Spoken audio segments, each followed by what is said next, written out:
Aunque acaba de participar de manera virtual en el Consejo Nacional Extraordinario de Morena, el silencio de Andy López Beltrán, tras el descubrimiento de sus derroches durante su viaje a Japón, en el que gastó más de 170,000 pesos solo en hotel, tuvo una cena suntuosa que fue facturada en 47,000 pesos y fue captado visitando tiendas de lujo, es brutalmente elocuente. Andrés Manuel López Obrador había estado preparando minuciosamente a su hijo durante las 3 campañas presidenciales en que participó.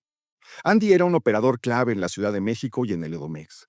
Era la puerta de acceso para quienes querían acercarse a AMLO. Aunque en 2018 no formó parte del gobierno, actuó de manera paralela como una fuente de poder, colocando a sus amigos en altos puestos de la administración y favoreciéndolos con contratos y negocios multimillonarios en Dos Bocas, el Tren Maya y el Malecón de Villahermosa, entre otros, que Latinus documentó en su momento con una larga serie de audios, contratos y documentos. La coraza de protección que rodeó a Andy en el sexenio de su padre, a pesar de los escándalos sucesivos, llegó a parecer indestructible. Cuando en los meses finales de su gobierno López Obrador habló del testamento político que pensaba dejar para continuar con su llamada transformación, no fueron pocos quienes voltearon a ver a su hijo.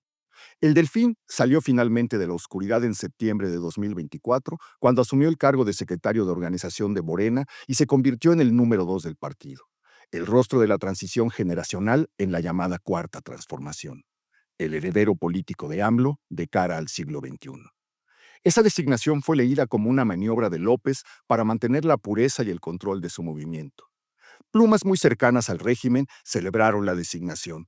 Andy sería la correa de transmisión entre el fundador del movimiento y la presidenta de México. Su operación ayudaría a consolidar la Cuarta Transformación. Lo más importante era que, al haberse convertido en el número 2 de Morena, se había convertido también en aspirante a la jefatura de gobierno e incluso a la candidatura presidencial. Entonces vinieron por un camino misterioso las imágenes del viaje a Japón, a donde Andy se había ido incluso cuando, como secretario de organización, tenía encima una convención nacional de Morena.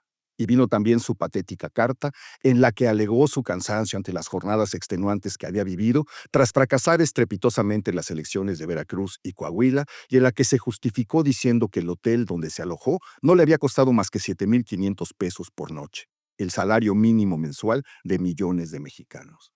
En esa carta, Andy López Beltrán se reveló tal cual es.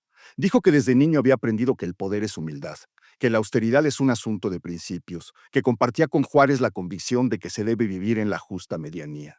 No contaba con que por otro camino misterioso llegaría a la redacción de Aristegui Noticias la factura de su estancia en el Hotel Okura Tokio, en el que se permitió una cena de 47,000 pesos, otra de 9,000 y consumos en la habitación por otros 8,000. El golpe fue brutal. Como se ha dicho, es la propia familia de AMLO la que se ha encargado de revelar la farsa. Quedó claro que Andy mintió, o mejor dicho, se burló en su carta. Quedó claro que el Delfín, el heredero político, el número 2, el verdadero poder detrás de Morena, no está a la altura de la responsabilidad política que, según él, constituía su legado. Las mismas plumas que un día aplaudieron su aparición en la escena pública comenzaron a pedir su salida. Descubrieron que no es en la familia donde reside la continuación del legado. La misma presidenta le soltó un verdadero sopapo. Le recordó que el poder es humildad. Andy López Beltrán ha guardado un silencio que es más que elocuente. No ha tenido cara con la cual escribir otra carta para quejarse de los hipócritas conservadores que suelen ver la paja en el ojo ajeno y le mandaron espías para fotografiarlo y emprender en su contra, según dijo, una campaña de linchamiento impregnada de odio, clasismo y calumnias, lo cual es entendible.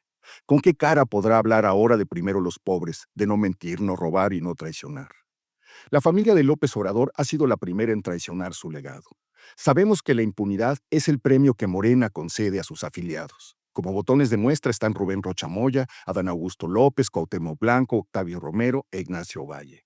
Su reaparición en el Consejo Nacional Extraordinario de Morena indica que Andy López Beltrán será protegido por el mismo manto e intentará continuar con su carrera política como si nada hubiera ocurrido. Pero de momento, políticamente está anulado.